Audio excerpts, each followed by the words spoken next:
Assalamualaikum warahmatullahi wabarakatuh. Ila hadrati sayyidina wa habibina wa syafi'ina Muhammadin sallallahu alaihi wasallam wa ila arwahi abaihi wa ikhwanihi minal anbiya'i wal mursalin salawatullahi wa salamuhu alaihi wa alaihim ajma'in wa ala ali kulli wa sahabati wal qarabati wa tabi'in wa tabi'i tabi'in bi ihsanin ila yaumiddin wa ila arwahi walidina wa muallimina wa dhawil huquqi alaina ajma'in wa khususan ila hadrati Syekh Ibn Aqil bisiril Fatihah. A'udzu billahi minasyaitonir rajim. Bismillahirrahmanirrahim. Alhamdulillahirabbil alamin. Arrahmanir rahim. Maliki yaumiddin. Iyyaka na'budu wa iyyaka nasta'in. Ihdinas siratal mustaqim. Siratal ladzina an'amta 'alaihim ghairil maghdubi 'alaihim waladdallin. Amin. Bismillahirrahmanirrahim. Alhamdulillahi hamdan katsiran kama amar. Asyhadu an la ilaha illallah wahdahu la syarikalah. Wa ashhadu anna sayyidana wa nabiyyana Muhammadan abduhu wa rasuluh. Allahumma salli wa sallim wa barik ala sayyidina Muhammad wa ala alihi wa ashabihi ajma'in. Subhanaka la ilma lana illa ma 'allamtana innaka antal alimul hakim. Rabbi shrah li sadri wa yassir li amri wahlul 'uqdatam min lisani yafqahu qawli wala haula wala quwwata illa billahil aliyyil azim. Amma ba'. Pelajaran bahasa Arab kita tangguh dulu dan ada soalan? Tak ada? Bagus, alhamdulillah. Kita terus masuk kitab kita, muka surat yang ke-9. Qala al-muallifu rahimahullahu ta'ala wa nafa'ana wa iyyakum bi ulumihi fid daraini amin ya rabbal alamin. Kata pengarang kitab, mukallafun adalah hukum syarak itu tergantung ia dengan tiap-tiap seorang mukallaf. Mukallaf ialah seorang yang diberati dengan hukum-hukum dan perintah-perintah agama Islam, iaitu orang yang akil, berakal, baligh, cukup umur, yang telah sampai kepadanya seruan Islam, dakwah Rasul, serta sempurna hawas panca inderanya. Akil, orang yang berakal, yang tidak hilang akalnya oleh seumpama gila atau sebagainya. Baligh, orang yang sampai umurnya 15 tahun atau orang yang keluar mani dengan mimpi bersetubuh atau sebagainya setelah umurnya 9 tahun, atau perempuan yang berumur 9 tahun yang datang haidnya. Sampai seruan Islam, iaitu sampai dakwah Rasul, iaitu bagi diri orang yang baru memeluki agama Islam umpamanya. Adapun orang yang sudah Islam kerana Islam ibu bapanya, maka ia mukallaf jika ia akil dan baligh, dan wajib ia mempelajari hukum-hukum Islam. Sempurna hawas, iaitu ketiadaan cedera pendengarannya dan penglihatannya, dan jika cedera panca inderanya yang lain sekalipun.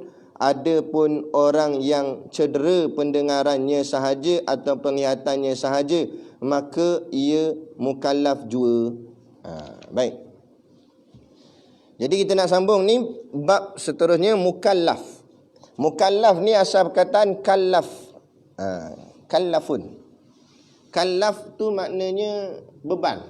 Mukallaf orang yang kena beban. Tu. Baik. Adalah hukum syarak itu tergantung ia dengan tiap-tiap seorang mukallaf. Baik, kita sebelum ni kita dah belajar. Ingat balik, refresh balik. Kita dah belajar 3 jenis hukum, iaitu hukum akal, hukum syarak dan hukum adat. Kemudian dia terang satu-satu. Lepas tu dia pergi kat pecahan hukum syarak tu, dipecahkan lagi menjadi hukum wad'i. Hukum syarak tu juga nama lain dia hukum taklif, hukum taklifi. Dalam hukum taklifi dipecahkan lagi 5 menjadi hukum wad'i. Okey, baik. Kemudian hukum syarak itu jatuh dia pada siapa? Sebab hukum syarak ni dipanggil taklif. hukum taklifi. Taklif tu maknanya sesuatu bebanan. Jadi bila sebut suatu bebanan, siapa yang kena beban? Maka yang kena beban tu dipanggil mukallaf. Baik. Jadi adalah hukum syarak atau hukum taklifi itu tergantung ia dengan tiap-tiap seorang mukallaf. Setiap orang yang bernama mukallaf, maka dia tergantung atau terbeban dengan beban syarak, yakni beban taklifi. Beban taklif tadi. Beban mana beban? Beban wajib, beban sunat, beban harus, beban makruh, beban haram. Tengok balik hukum syarak yang dulu kita belajar. Itulah beban dia. Wajib tu beban, sunat tu beban, harus tu beban, makruh tu beban, haram tu beban. Maksud beban ni bukanlah maksudnya kita malas nak tanggung. Tak, tapi makna beban, makna tanggungjawab yang mesti dipikul. Tanggungjawab wajib, tanggungjawab sunat, tanggungjawab harus, tanggungjawab makruh, tanggungjawab haram. Macam wajibnya sembahyang. Suka tak suka, rajin tak rajin, rajin ke malas ke, macam mana mengantuk ke, bila hukumnya wajib, beban, tanggung. Kita bertanggungjawab sebagai hamba Allah menanggung beban wajib itu untuk kita tunaikan sembahyang tu. Kalau sunat, sunat lah. Kalau harus, haruslah. Kalau makruh, makruh. Kalau haram, haram. Baik, selesai. Kemudian dijelaskan lagi makna mukallaf. Ialah seorang yang diberati.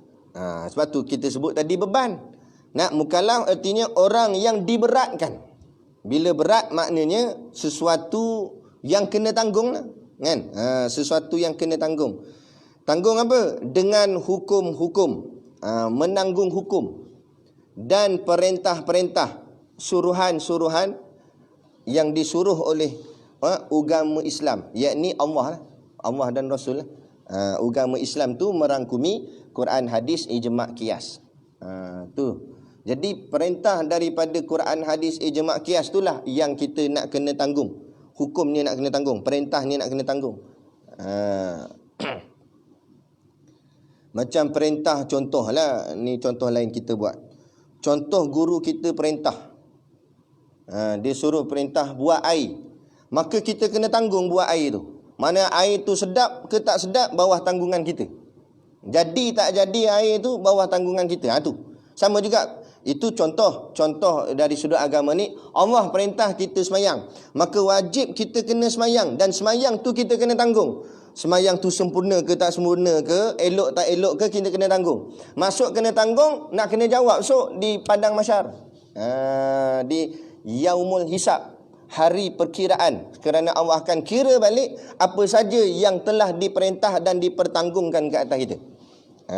Macam mana kita menanggungnya, macam mana kita melaksanakan perintahnya, itulah disebut sebagai mukallaf. Iaitu dijelaskan lagi, orang yang akil. Ini beberapa syarat-syarat mukallaf lah. Antaranya yang pertama, orang itu mesti akil. Akil tu bahasa Arab, bahasa Melayu maknanya orang yang berakal. Asalnya aklun. Aklun artinya akal. Akil, orang yang ada akal. Jadi orang yang berakal. Yang tu yang pertama. Yang kedua, baligh. Baligh bukan balih. Banyak orang salah sebut. Dia sebut baligh. Kalau baligh dengan huruf kha, ni ghain. Baligh. Baligh artinya sampai. Macam hadis Nabi kan, balighu anni walau ayah, sampaikan daripadaku walaupun sepotong ayat. Baligh artinya sampai ataupun cukup. Cukup di sini makna apa? Cukup umur. Nanti kita akan jelaskan lagi cukup umur tu macam mana. Yang telah sampai kepadanya seruan Islam, tu yang tiga. Yang tiga, telah sampai kepadanya seruan Islam, artinya dakwah Rasul. Dakwah Rasul tu, dakwah tu maknanya seruan dalam bahasa Arab ataupun panggilan. Seruan Rasul, panggilan Rasul. Dia sampai kat telinga dia. Sama ada melalui lisan, bunyi suara, atau dengan tulisan. Tak kira lah. Macam ada orang dia dakwah dengan cara ginilah, cara berceramah, ada dengan suara. Ada orang dia tak cakap, dia tak dengan suara, tapi dia ceramah atau dia dakwah dengan tulisan. Mana? Dengan tulis komen ke apa ke, dia tulis kat WhatsApp ke, benda-benda yang baik boleh membawa kepada kebaikan, itu juga dikira dakwah, iaitu dakwah secara tulisan. Baik. Ada juga dakwah secara perbuatan, yakni dengan akhlak.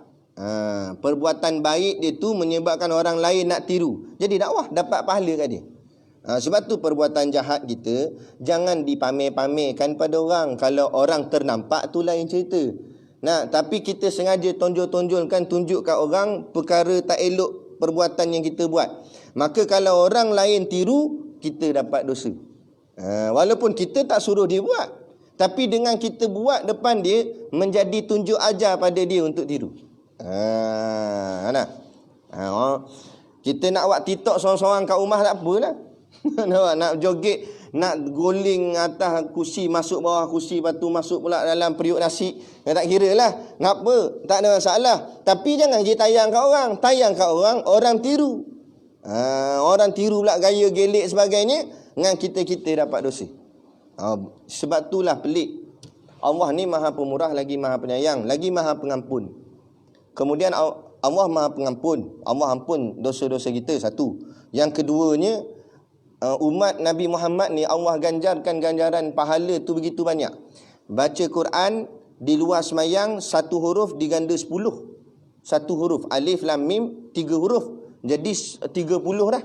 Situ di luar semayang. Dalam semayang didarab 100. Dalam setengah hadis sebut didarabkan dengan 100. Maknanya kalau alif lam mim saja 300. Maknanya kalau kira ke baca Quran saja, banyak mana pahala itu. Berlambak-lambak pahala.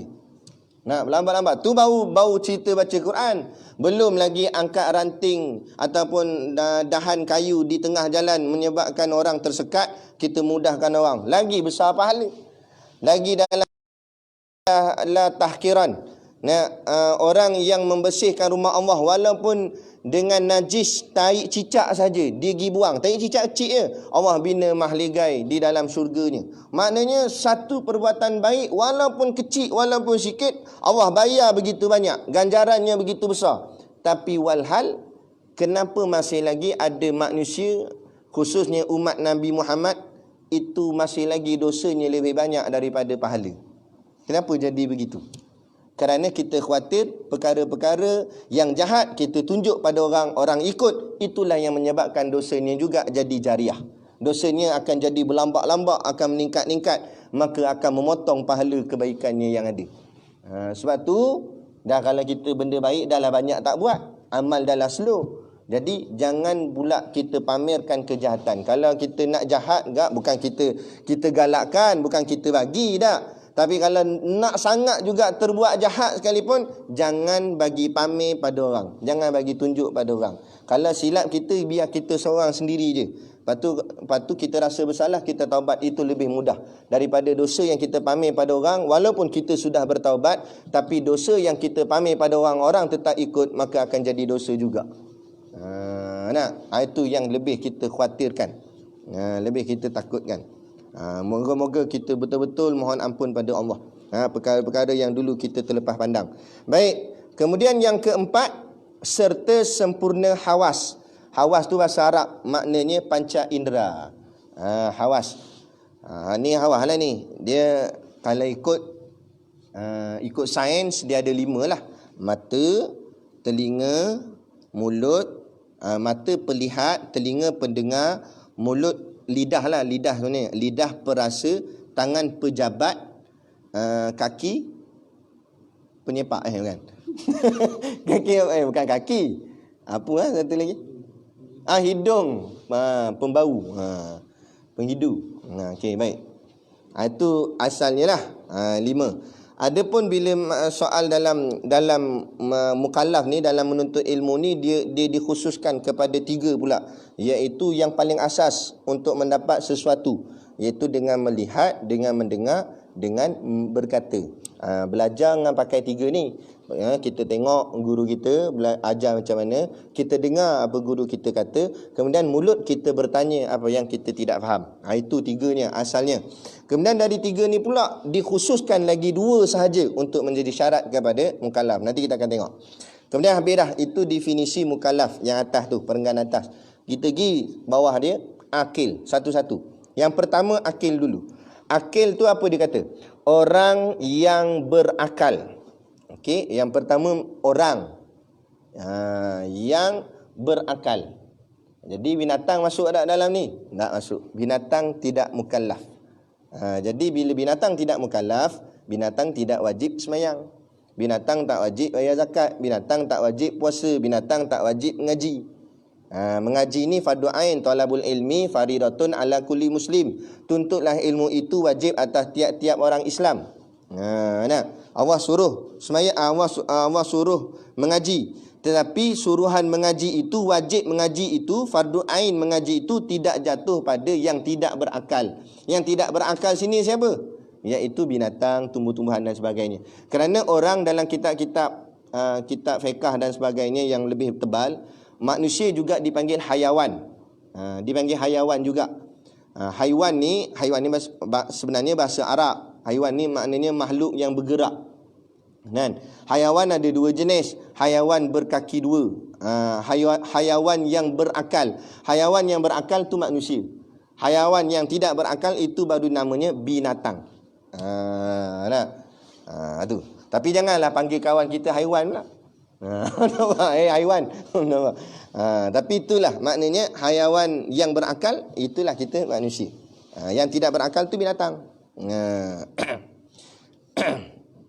Jadi orang yang berakal, yang tidak hilang akalnya. Orang yang berakal tapi syaratnya tidak hilang akal. Asalnya dia ada akal, lahir-lahir itu ada akal. Tiba-tiba hilang akal. Bila hilang akal bukan mukallaf. Contoh dia kata, oleh seumpama gila. Orang gila diertikan hilang akal. Kadang-kadang orang dia salah faham. Akal dengan otak. Tak sama. Otak lain, akal lain. Adalah kan kita kan kalau marah kan, orang potong kita. Dia kata, oh tak ada otak. Pula tak ada otak, dia ada otak. Kalau tak ada otak, mati lama dah. Nampak? Yang tak ada akal. Bukan tak ada otak, tak ada akal. Tu orang kita gila. Kan? Jadi sebenarnya akal lain, otak lain. Otak tu benda yang kita boleh lihat, buka tempurung kepala ni nampak otak. Tapi akal bukan yang itu. Akal ni benda yang termasuk di dalam perkara batin. Perkara gaib yang tidak hadir pada mata kita. Tak nampak. Tapi kita yakin dia ada. Mana yakin dia ada? Dengan akal lah kita boleh berfikir mana baik, mana buruk. Bukan dengan otak boleh fikir baik buruk. Kalau dengan otak, lembu pun boleh fikir baik buruk. Sebab lembu ada otak. Jadi bukan dengan otak, dengan akal. Dan kalau lembu boleh fikir baik buruk, apa dia main lintas jalannya? Kenapa tak tengok kanan kiri? Itu menunjukkan dia ada otak tapi tak ada akal. Manusia ada otak dan ada akal. Oleh seumpama gila. Gila maknanya tak ada akal. Hilang akal dia. Hilang kewarasan akal. Otak dia ada, akal tak ada. Itu dipanggil gila.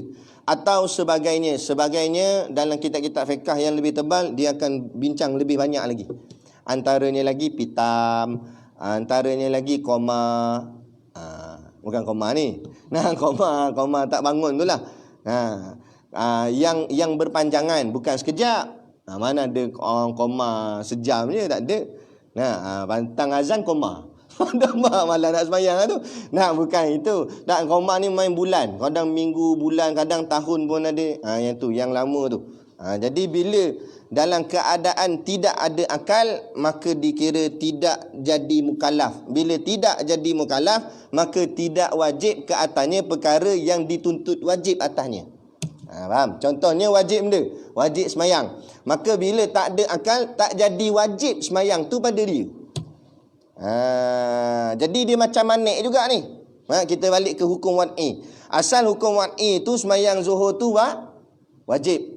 Tapi dia gila, maka gila tu jadi manik. Manik tu artinya penghalang.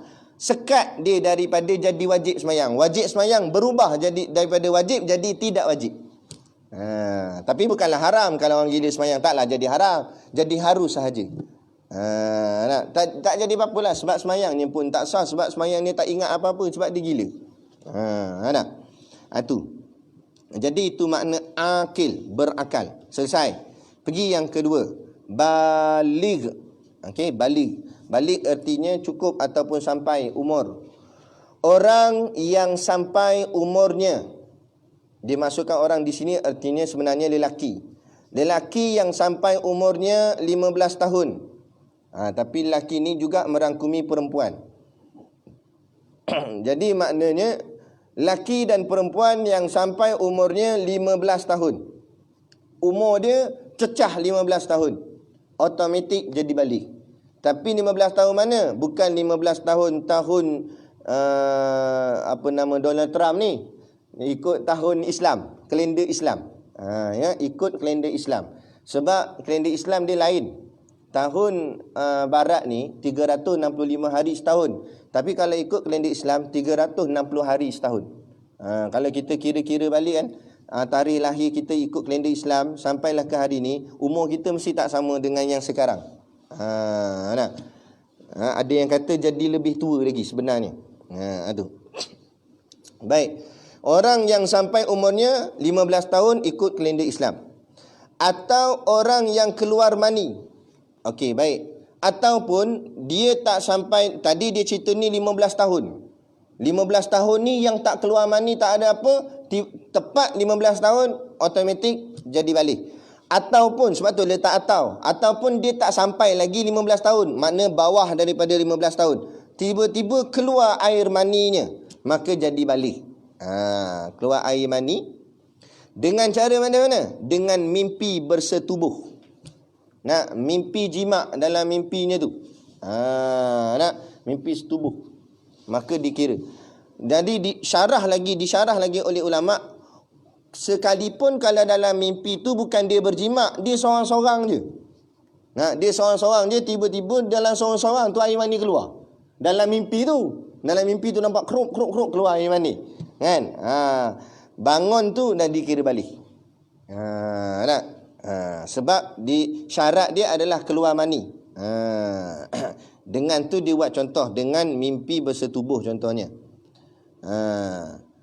Walaupun tidak dengan mimpi, bukan mimpi betul-betul. Betul-betul keluar air mani.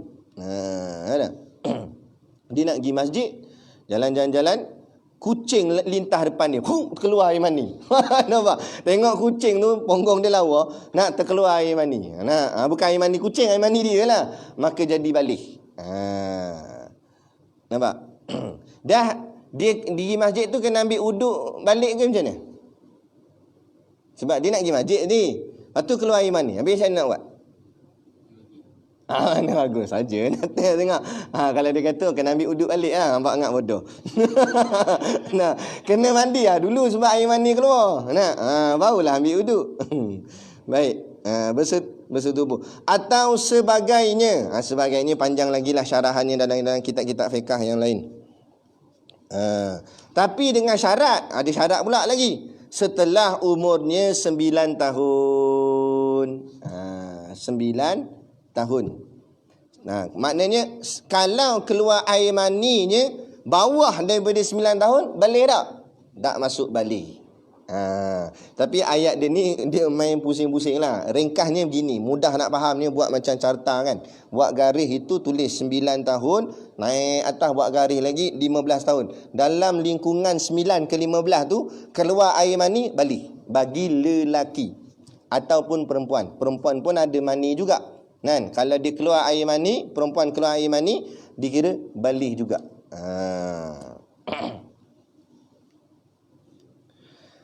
Atau perempuan. Ni baru dicerita perempuan. Sebab apa dia letak atau perempuan ni yang sini? Atas ni disebut orang. Orang tu maksudnya lelaki dan perempuan. Tapi yang atas perempuan ni, lelaki tak masuk. Perempuan sahaja.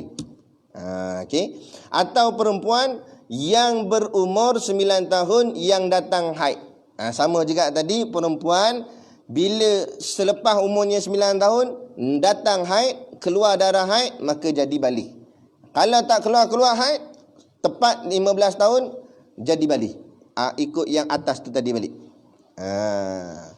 Jadi minimumnya 9 tahun, maksimumnya 15 tahun. Dalam lingkungan itu orang lelaki keluar air mani, sama ada dalam mimpi atau zahir, realiti, dikira balik. Orang perempuan keluar air mani atau darah haid, dikira balik dalam tempoh tadi.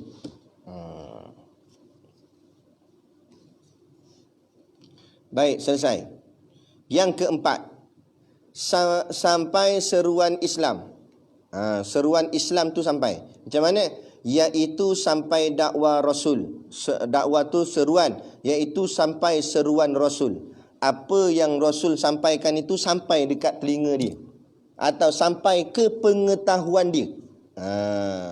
Kalau telinga je mesti nak dengar je, tak semestinya dengan telinga, maknanya pengetahuan. Contoh dia baca pun sampai pengetahuan, iaitu bagi diri orang yang baru memeluk agama Islam umpamanya.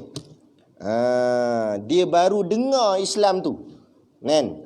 Bila dengar dia dikira mukallaf.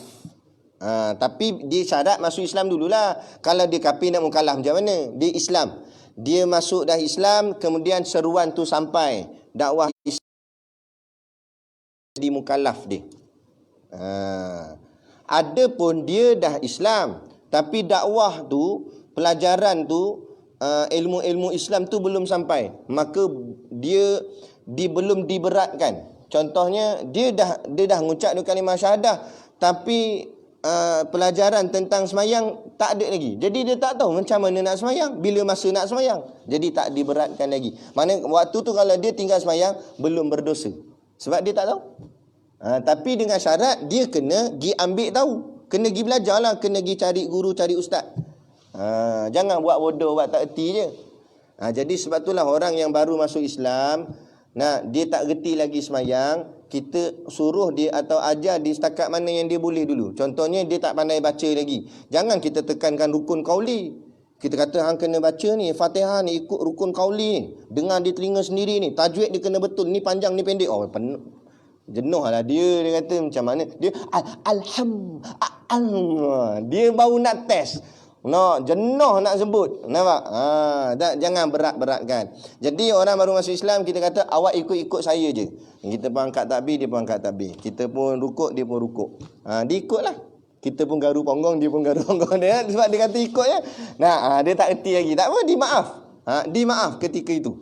Walaupun benda ni nak orang kata kelakar, tapi nak ceritanya begitulah keadaan ni. Jangan kita beratkan orang yang baru masuk Islam ni dengan hukum-hukum yang besar. Pelan-pelan dulu. Jadi walaupun dia tak baca Fatihah dalam semayangnya, dosa tak? Tak dosa lagi. Sebab dia belum dikatakan mukallaf. Sebab belum lagi seruan ilmu tu penuh di dada dia untuk dia belajar. Dalam tempoh dia belajar sebulan dua, lepas tu bila dia dah faham, barulah diberatkan hukum ke atas dia, barulah jatuh pahala dosa atas dia, sebab dia sudah tahu. Tapi dengan syarat jangan dia buat-buat tak tahu. Dia dah masuk Islam, lepas tu buat tak tahu. Orang nak ajar semayang, dia tolak. Tak payah ajar aku semayang. Itu tak jadi juga, dia berdosa lah tu. Okey, baik. Ada pun orang yang sudah Islam kerana Islam ibu bapanya, macam kita semua. Kita ni bukan mualaf, bukan orang baru masuk Islam. Lahir tu Islam dah, sebab mak bapak kita Islam, automatik. Maka ia mukallaf jika ia akil dan baligh. Jadi keluar perut mak tu terus automatik jadi mukallaf kita. Dengan syarat kita akil dan baligh.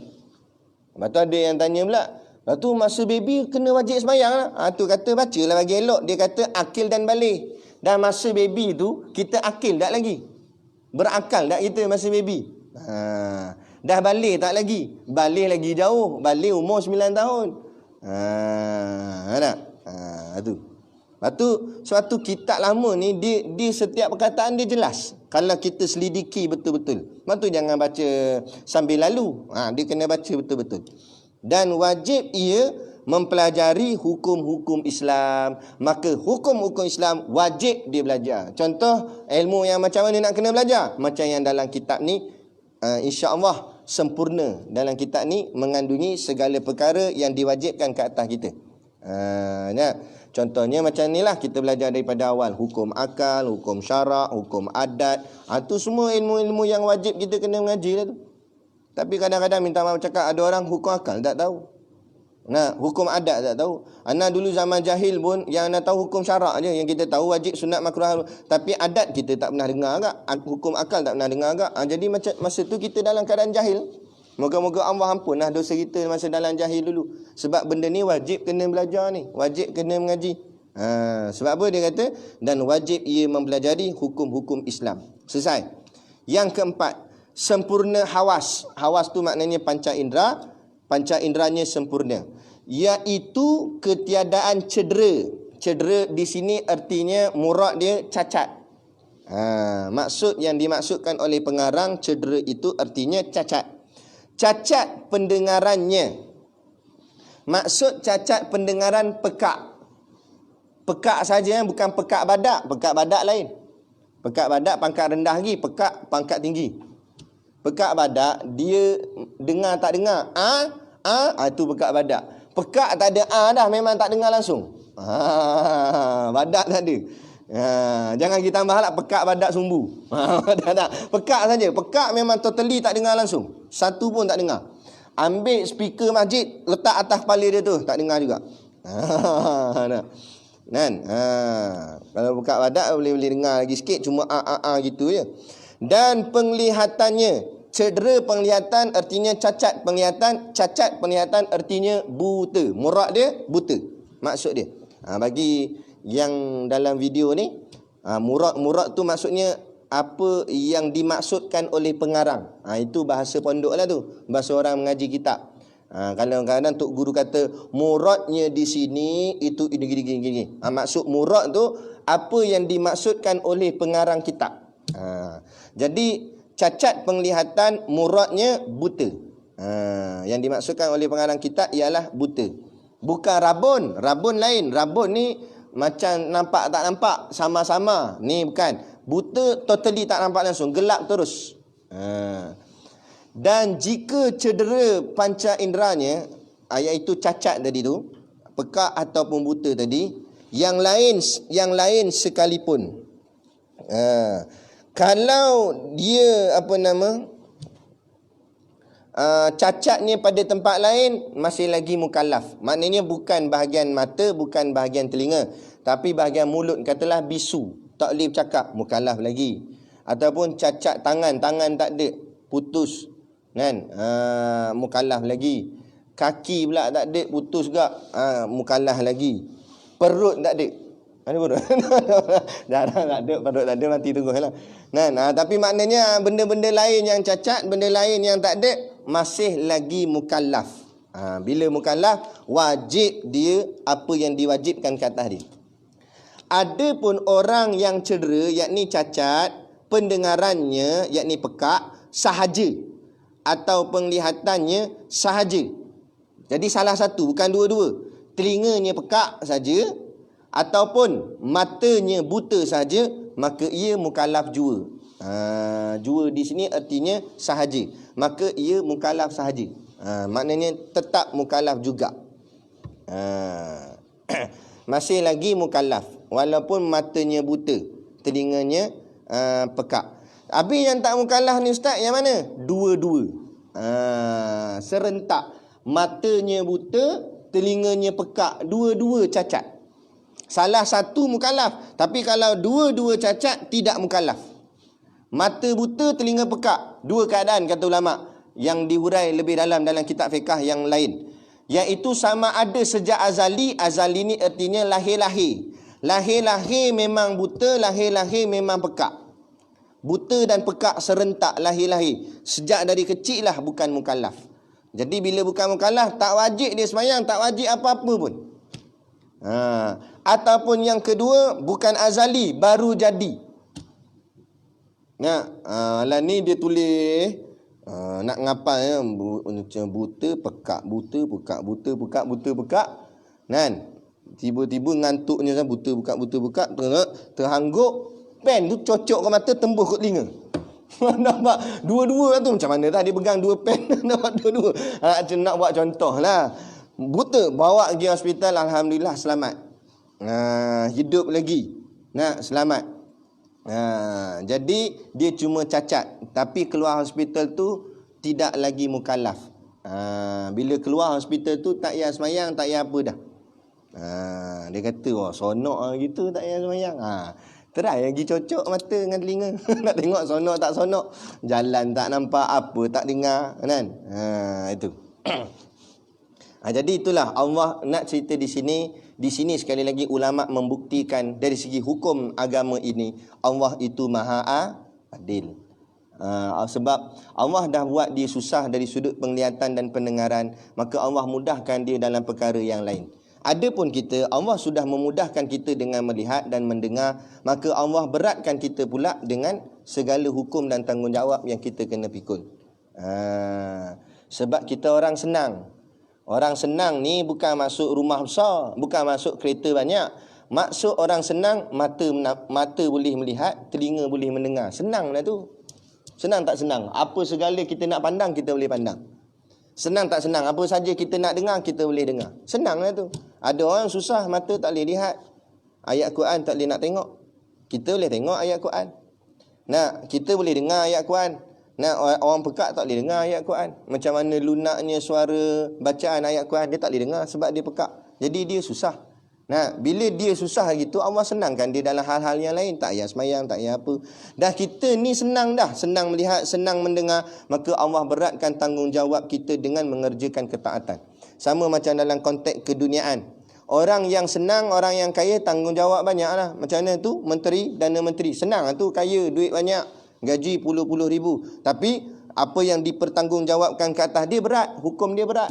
Nak kena jaga rakyat, kena buat ini, kena buat bincang masalah gini-gini macam ni, apa yang berlaku ni. Nak bersusah payah, nak kena fikir macam mana tak nak bagi rakyat jadi mengamuk. Sebab tu kita Malaysia dapat pujian daripada beberapa buah negara, antaranya Indonesia. Kerana kerajaan negara kita ni, bukanlah kita nak puji melambung tak, tapi apa yang benar, kita kata benar. Kerajaan kita pada hari ini dapat menyelesaikan masalah dengan cara yang baik. Tidak menjadi panic buyer. Panic buyer ni dalam istilah bahasa Inggeris maknanya membeli secara panik, kelang kabut. Jadi macam setengah negara tu habis dia rempuh kedai-kedai supermarket ni sebab berebut nak beli barang, sebab takut barang habis. Tapi di Malaysia tenang, keadaan tu tenang. Beli barang kita macam biasa je. Cuma kita duduk dalam keadaan kawalan pergerakan. Tak terhad pergerakan kita, itu saja. Kan? Kemudian duduk rumah saja pun gaji jalan. Orang kerja kerajaan gaji jalan. Orang kerja swasta pula, Perdana Menteri bagi, kerajaan bagi inisiatif pula, ransangan imbuhan dan sebagainya. Ada. Allah permudahkan. Jadi begitulah maknanya, bila dia ni orang senang, tanggungjawab dia berat. Kita ni kira dari sudut agama ni, kita orang senang, maka bila orang senang, tanggungjawab kita berat. Mana berat? Segala hukum hakam yang dipertanggungjawabkan terhadap kita dari sudut agama.